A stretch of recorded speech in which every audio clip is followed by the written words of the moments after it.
20h sur DTV, le journal et ses titres. L'université Cheikh Anta Diop se rappelle ses martyrs. Ça fait 18 ans que l'étudiant Balla Gaye a été tué dans des circonstances différentes du meurtre de Mamadou Diop, dont le père s'en remet désormais à la justice divine.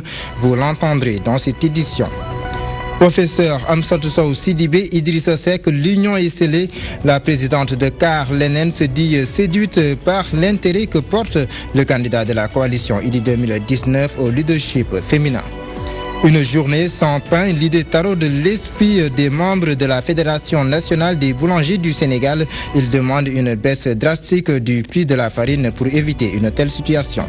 Et puis l'eau se fait rare dans certaines localités de la capitale. Un tuyau de distribution a été endommagé. Au passé, les Assainies, l'on exige des solutions dans les meilleurs délais à voir dans cette édition.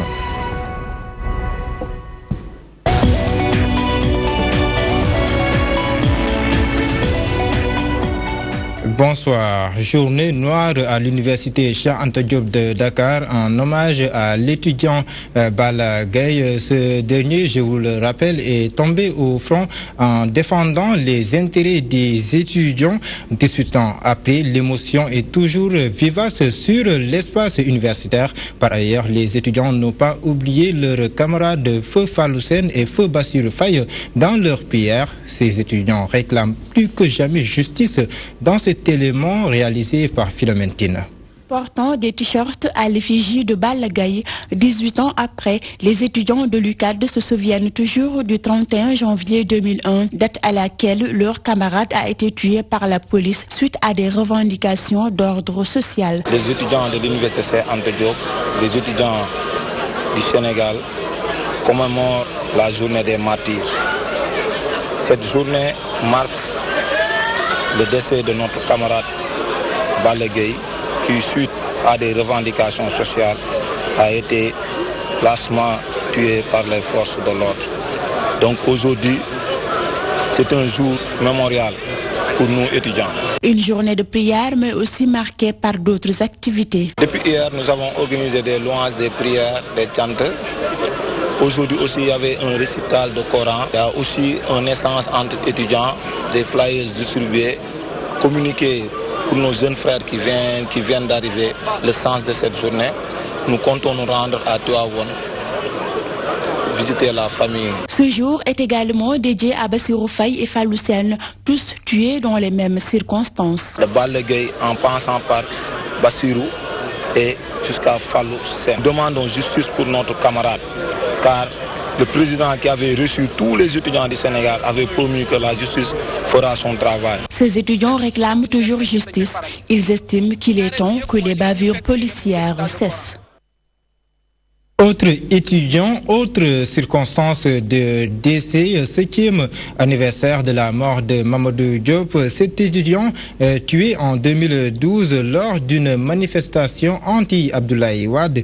La cour d'appel s'est prononcée sur ce sujet, mais sa famille se garde de commenter cette décision. Son père, Mama Diop, se dit très confiant et laisse tout entre les mains de Dieu. C'est ce qu'il a confié à notre correspondant à Bourg, Mamadou Diop. Nous l'écoutons. Mais comme je viens de le dire tout à l'heure, Mamadou Diop a été façonné par son marabout Seigne Sidi Mbacké. Seigne Sidi, je demande à Dieu ce que Dieu lui accorde une longue vie, une bonne santé. Si ce n'était pas Seigne Sidi, Mamadou serait inconnu. Et nous, ses parents aussi, on serait inconnus. Mais je ne peux pas outrepasser mes propos parce que je ne fais que remercier Dieu et Seigne Sidi. Quand je vois ces disciples qui sont là, présents, et tout en présent, ça me réconforte. Ça réconforte toute la famille. Je me réserve de me prononcer sur ça. Comme je l'ai déjà dit, en ce qui concerne le procès de Mamadou, je n'aurai plus à me prononcer là-dedans. Posons-nous cette question. La classe politique a-t-elle trahi la mémoire de Mamadou Diop? Le mouvement des forces vives de la nation n'en doute point. Une leçon en y tirée, les jeunes doivent refuser d'être des chairs à canon à la solde des hommes politiques. C'est ce qu'ils ont fait savoir les membres de ce mouvement dans ce reportage signé Safiatou Koli. C'est jour pour jour que disparaissait Mamadou Diop lors d'une manifestation publique. Le M23 qualifie de profil bas l'attitude de la classe politique à propos de cette affaire. Nous ne voulons plus vivre ce que nous avons vécu du 23 juin 2011 au 25 mars 2012. Beaucoup de sang versé, des libertés confisquées, des vies sacrifiées. Et au lendemain du 25 mars 2012, au lendemain de la seconde alternance politique, les hommes politiques ont délaissé ces questions judiciaires, n'ont jamais pipé un mot pour demander justice. Le mouvement continue de réclamer justice pour Mamadou Diop et pour tous les autres qui ont subi le même sort. Au-delà des propositions d'indemnisation de 10 millions pour les morts et de 4 millions pour les blessés, il s'agit au-delà des dédommagements de situer les responsabilités de ces bavures pour que plus jamais dans ce pays ces dérives ne se répètent. En cette période électorale, le mouvement invite les jeunes à plus de vigilance et de ne pas répondre à l'appel à la violence. Que les jeunes-là qui seront appelés à faire des manifestations hors la loi puissent se ressaisir, puissent comprendre qu'ils doivent refuser d'être des chairs à canon. Que ces jeunes qui veulent manifester avec conviction, qu'ils manifestent fermement, activement, mais dans la paix et dans le respect des lois et règlements en vigueur dans le pays. Le combat qui a mené à la mort de Mamadou Diop, pour ses membres, cette mort tragique ne doit pas rester impunie ou rangée aux oubliettes. Entrons de plein pied dans la politique présidentielle 2019. Le président ou le candidat de la coalition IDI 2019 enregistre un nouveau soutien, celui de la présidente du parti politique CAR Lenen. Le professeur Amsatou Sow Sidibé se dit séduite par l'intérêt que porte le candidat Idrissa Seck à l'endroit du leadership féminin. Maimouna Niane. D'abord, le professeur Amsatou Sow Sidibé tient à démentir son supposé ralliement au pouvoir paru ce jeudi au journal Le Quotidien. Ceci ne correspond pas à la réalité et que je ne sais pas d'où vient cette information. Ce que vous avez entendu dans la presse ce matin, ça ne correspond pas à la réalité.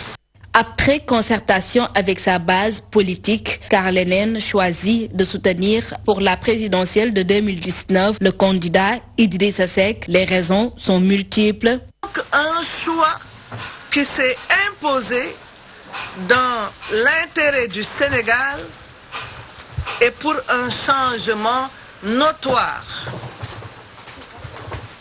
Par ailleurs, je ne manquerai pas de souligner que le candidat Idrissa Seck a démontré une véritable considération pour le leadership féminin. C'est donc un espoir à un moment où toutes les candidatures féminines ont été écartées après le dépôt des parrainages au Conseil constitutionnel. La présidente de CAR Lenen estime que tous les candidats sont venus vers elle, y compris les proches du candidat Macky Sall. J'ai été démarchée pratiquement par tout le monde. J'ai été démarchée par les proches du président de la République. Mais croyez-moi, je suis une femme de conviction. Je suis une femme de conviction. Les membres de Carlenen sont convaincus que l'appel du candidat Idrissa Seck va traduire l'utilité qu'il y a de mettre les personnes qu'il faut à la place qu'il faut pour un Sénégal des valeurs, un Sénégal prospère, inclusif et fort.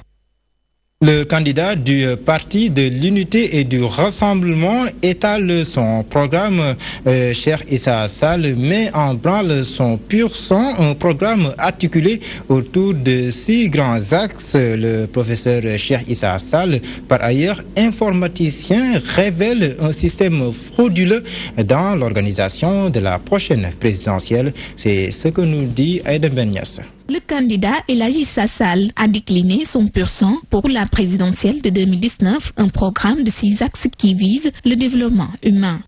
La construction citoyenne, les valeurs culturelles forment l'axe qui suit. Il y a l'équilibre institutionnel et la bonne gouvernance. Le développement économique inclusif et durable, la paix et la sécurité, le financement et le partenariat. Vous avez certainement obtenu le programme. Le leader du PUR indique ainsi que dans son gouvernement, il n'y aura pas de ministres sans portefeuille et ils ne dépasseront pas la vingtaine. Nous allons nommer des ministres, mais nous ne pensons pas que le nombre va dépasser 20. Actuellement, nous sommes à 18. Nous cherchons 2 pour faire rond. Nous ne les avons pas encore, mais je pense qu'on ne va pas dépasser. Par ailleurs, Elhadji Issa Sall estime que des fraudes peuvent toutefois être notées dans le déroulement de la présidentielle. Alors, quand on déplace des électeurs sans leur autorisation et qu'on modifie le code électoral et qu'on fait passer les électeurs de 900 à 600 et qu'on dise de toutes les façons, on est obligé de vous déplacer, de déplacer votre bureau de vote, de déplacer même des fois votre lieu de vote. Voilà, mais ça c'est de la fraude. Le leader du PUR compte ainsi combattre la corruption et s'activer pour le développement et la promotion d'un financement alternatif, innovant et souple. L'ex-première ministre, par ailleurs mandataire du candidat Macky Sall, Aminata Touré, à la rencontre de la Fédération nationale des associations des personnes vivant avec un handicap, Madame Aminata Touré a procédé à la signature de la charte d'engagement vis-à-vis de cette entité, laquelle n'exige qu'une seule chose: plus de considération dans l'élaboration et l'exécution des politiques publiques.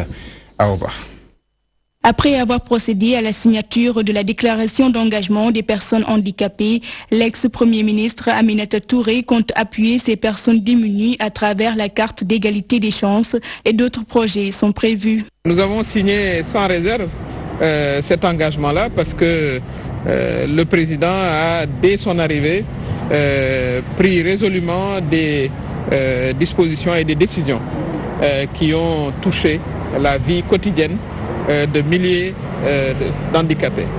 Je peux vous dire par exemple que la carte d'égalité des chances, qui a pour objectif de faciliter l'accès aux services de base, notamment aux services de santé, concerne 65 000 individus. Ainsi, la Fédération sénégalaise des associations des personnes handicapées se réjouit de ce déplacement et garde espoir de l'engagement du président de la République. En termes de respect de leurs droits, en termes de mise en œuvre de politiques inclusives dans tous les secteurs. Vous imaginez donc notre joie, notre satisfaction de recevoir donc Mme Aminata Touré au nom du président Macky Sall signer ce document d'engagement. Et comme nous l'avons rappelé également, nous pensons que aussi il y a beaucoup d'espoir à fonder sur cette signature. Cependant, l'accessibilité facile au vote des personnes vivant avec un handicap est prévue dans le programme électoral. Nous avons parlé également de la nécessité d'avoir des programmes de communication pour changer la perception que nous avons vis-à-vis des personnes vivant avec un handicap. Ce sont des agents économiques, ils peuvent contribuer à la vie de la nation. La Fédération sénégalaise des associations des personnes handicapées demande fortement son inclusion sociale ainsi qu'une bonne sensibilisation sur tout le processus électoral. Couverture médiatique de la campagne et de l'élection présidentielle, l'ambassade des États-Unis au Sénégal avait l'intention d'offrir aux journalistes des gilets, mais le ministère de l'Intérieur a coupé court à cette initiative. Cette décision du ministère est infondée, c'est l'avis du directeur du WARC. Ousmane Sen poursuit que cette mesure n'est pas conforme au règlement intérieur du département. C'est un reportage de Ramatoulaye Diouf. Les relations entre le Sénégal et les États-Unis ne souffrent d'aucune contradiction qui puisse justifier l'interdiction de distribuer ces gilets aux journalistes, raison pour laquelle il ne faut pas aller trop vite en besogne. Il faudrait peut-être voir un peu la place qu'occupe ce drapeau américain sur les gilets. C'est peut-être ça le différent qu'il y aurait entre le ministère de l'Intérieur et l'ambassade. Mais je crois que ça, il faudrait peut-être le considérer comme un épiphénomène, un incident autour d'un petit détail qu'il faudrait changer. Et je ne vois aucune raison pour laquelle, si les gilets sont présentés conformément aux règles du ministère de l'Intérieur, ces gilets ne seraient pas donnés aux journalistes pour leur permettre de se faire distinguer. Mais je crois que aussi, quelque part, le ministère peut-être se dit un drapeau américain beaucoup trop visible dans un processus électoral au Sénégal, il faut peut-être éviter. Le président du Conseil pour l'Observatoire des règles d'éthique et de déontologie dans les médias ne voit pas ce qui explique la frilosité du gouvernement. Bakary Domingo Mané. Ce n'est pas la première fois que les journalistes aient recours, disons, à ces gilets pendant la présidentielle. Je me souviens bien, je pense que c'était la présidentielle de 2007. En ce moment-là, Diatou Cissé Badiane était la secrétaire générale du SYNPICS. On avait démarché et on avait eu 2 bailleurs. D'un côté, nous avons les États-Unis, l'ambassade des États-Unis, et de l'autre, nous avons, l'Agence canadienne de développement. Sur ces gilets-là, on avait bel et bien mis les 2 cachets, et devant, on a mis le SYNPICS. Et là, dans le dos, on a mis, n'est-ce pas, la presse. Quel est le problème ? Mais des dysfonctionnements sont notés sur cette affaire, cause pour laquelle le SYNPICS doit réagir. Je n'ai pas compris qu'on puisse mettre, n'est-ce pas, une école de formation qui est destinée à distribuer, n'est-ce pas, ces gilets. Normalement, ces gilets-là, la distribution devait être précédée vraiment d'une campagne de sensibilisation. Cette campagne certainement n'avait pas été faite. Dans l'autre, le bureau entrant, n'est-ce pas, du SYNPICS doit prendre, n'est-ce pas, le taureau par les cornes. Toutefois, le directeur général du Centre de recherche ouest-africain tient à préciser que les Américains, à chaque fois qu'ils font un don quelque part, tiennent toujours à avoir leur drapeau là-dessus.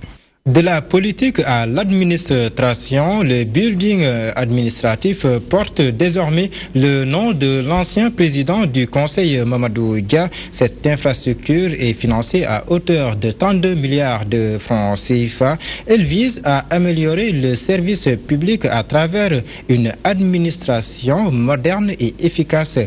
Abdoulaye Ndiaye nous explique. 1954 date de la première réception du building administratif. Plusieurs décennies après, il a complètement changé de visage. L'on voit bien une administration qui renaît de ses cendres. Une modernisation qui traduit la vision du chef de l'État. Il s'agit par là de renforcer les performances et rendre plus efficace le travail des services publics.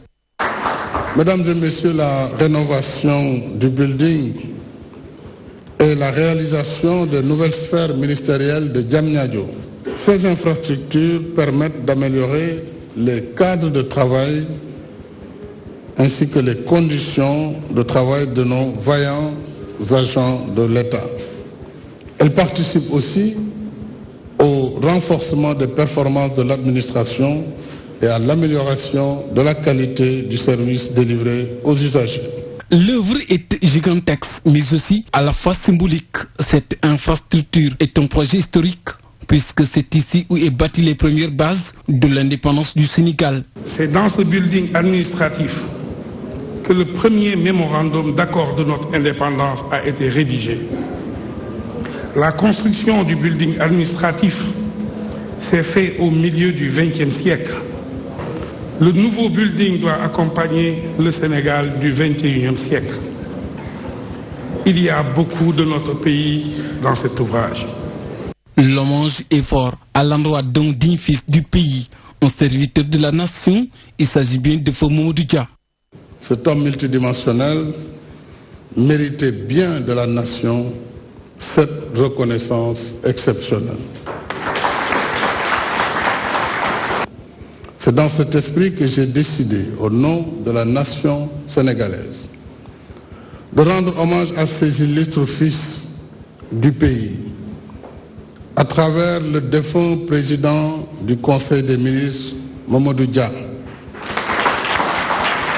dont le building administratif rénové portera désormais le nom. Financée à hauteur de 32 milliards de nos francs, cette infrastructure administrative est conçue entièrement par l'expertise locale Bamba Ndiaye SA, mais aussi grâce à la collaboration de l'État du Sénégal et la Banque ouest africaine de développement.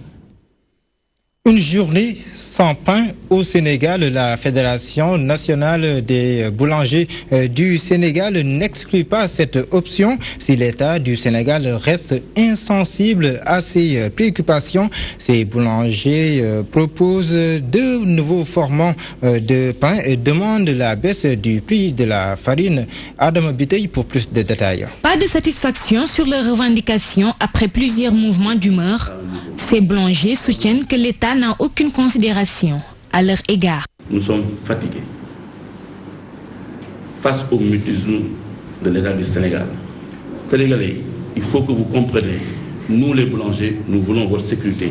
Nous les boulangers, nous vous proposons un pain de qualité hygiénique et propre. C'est ça notre logo même du concours des meilleurs boulangers. De nouveaux formats de pain, conformément aux recommandations issues de leurs assises, ont été proposés. Des recommandations qui n'ont jusqu'ici pas trouvé d'écho favorable. L'atelier 1 avait proposé impérativement qu'on mette sur le marché 2 nouveaux formats. Donc c'est les conclusions des assises qui avaient demandé qu'on puisse mettre sur le marché d'autres formats. On n'accepte pas qu'on bloque les boulangers à ne pas produire du pain. Des plans d'action sont prévus dans tout le pays pour contraindre l'État à réagir.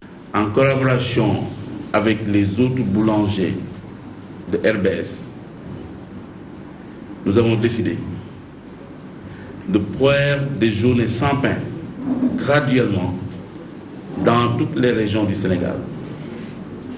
Tant qu'on n'écoutera pas, on va aller dans ce sens pour qu'on puisse comprendre que nous sommes des Sénégalais. Il faut qu'on accepte de nous écouter. L'hygiène, la baisse du prix de la farine, la réglementation du secteur, entre autres préoccupations soulevées par ces acteurs, ces boulangers comptent poursuivre leur plan d'action malgré le contexte électoral. Le ministre de la Pêche à Saint-Louis, Omar Gueye, salue l'état d'avancement des travaux du dragage de la Brèche. Il a par ailleurs présenté ses condoléances aux familles des pêcheurs qui ont récemment perdu la vie en mer. Nous l'écoutons au micro de Sénébou Diallo. Je voudrais d'abord dire que nous avons présenté les condoléances de son Excellence M. Macky Sall, le président de la République du Sénégal, aux 11 familles qui ont eu des décès des pêcheurs disparus. 7 pêcheurs qui pêchaient dans les eaux mauritaniennes, dans une pirogue immatriculée en Mauritanie, dont les 4 corps ont été retrouvés au Cap-Vert, ont été enterrés ici, et 3 disparus, et 4 pêcheurs sont donc disparus. Nous avons aussi saisi l'occasion pour revenir sur la sécurité en mer, notamment la nécessité de porter des gilets de sauvetage. Ça, nous l'avons dit de manière très forte. Nous avons également passé des nouveaux dispositifs mis en place, comme la géolocalisation, actuellement en phase d'expérimentation, des travaux en ce qui concerne le balisage et le sondage qui vont démarrer. Les phares et balises ont positionné le Samba Laobé, qui est un baliseur, mais également ont positionné un certain nombre de bouées pour identifier le chemin de navigation. C'est un démarrage préalable pour après maintenant que la traque vienne commencer à faire le travail nécessaire une fois que la cartographie du fond marin sera terminée. Dakar et sa banlieue renouent avec les coupures d'eau. Les travaux de réhabilitation d'un tuyau de distribution sont à l'origine. La situation est inconfortable pour les habitants des Parcelles Assainies. Ils crient le ras-le-bol et demandent au gouvernement de trouver des solutions à ce problème. Chantal Badji. Dakar et sa banlieue renouent avec les coupures d'eau. Des travaux de réhabilitation d'un tuyau font que certains quartiers sont privés du liquide précieux. Aux Parcelles Assainies, les habitants sont sur le qui-vive. L'ASDE doit nous soulager des coupures d'eau. On ne peut vivre sans le liquide précieux. Nous sommes restés 3 mois sans avoir de l'eau. C'est le camion citerne qui vient pour nous ravitailler. Nous, les habitants des Parcelles Assainies, nous avons marre de ces coupures d'eau. Ils clament le ras-le-bol face à cette situation qui commence à être récurrente et demandent à l'État de prendre ses responsabilités. On dirait que nous ne sommes pas habitants du Sénégal ou de Dakar. Et pourtant, notre localité fait partie des premiers quartiers de Dakar. C'est un véritable parcours de combattants et des factures à n'en plus finir qui sont excessivement chères. C'est pourquoi je pense que l'État du Sénégal devrait tout faire pour régler cette situation définitivement. Pourtant, pour ce Sénégalais, il n'y a pas de quoi s'alarmer. Il soutient que ces soucis sont juste d'ordre technique, donc indépendants à la volonté de la SDE. Le problème qui se pose, c'est un problème technique. On ne pouvait pas, c'est un accident, on ne pouvait pas prévoir ça. Ici au Sénégal, les gens ont tendance à amplifier des choses qui ne sont pas vraiment importantes. Il y a d'autres priorités. Allons-y vers ces priorités-là, c'est mieux. Des travaux sur la voirie ont occasionné des perturbations sur la distribution d'eau dans plusieurs quartiers de Dakar. Lors de ces coupures intempestives, ces Sénégalais espèrent que tout revienne à l'ordre dans les prochaines heures. C'est la fin de cette édition. Merci de nous avoir suivis. Dans quelques instants, s'ouvrira une autre consacrée à l'actualité internationale. Ce sera avec BBC Afrique. C'est tout simplement vous souhaiter une belle soirée avec nos programmes qui se poursuivent de plus belle.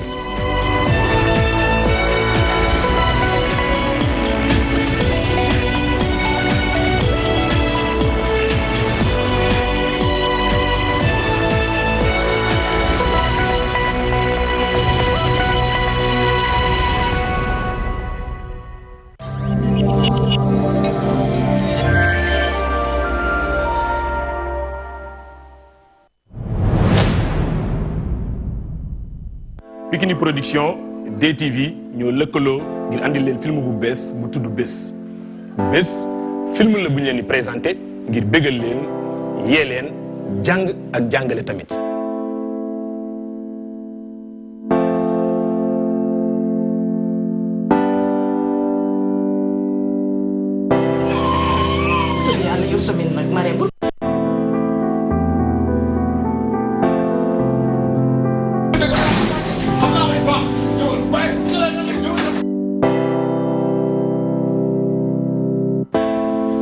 du yow lañ tuddee doom ji. histoire yi leen di nettali yëpp fii la xewee ndax réalité souvent day dépasser fiction. alxamis bu ne maanaam jeudi di ngeen am ñaari épisode à partir de 21h na ngeen ko xaar di ngeen gis li ma leen wax.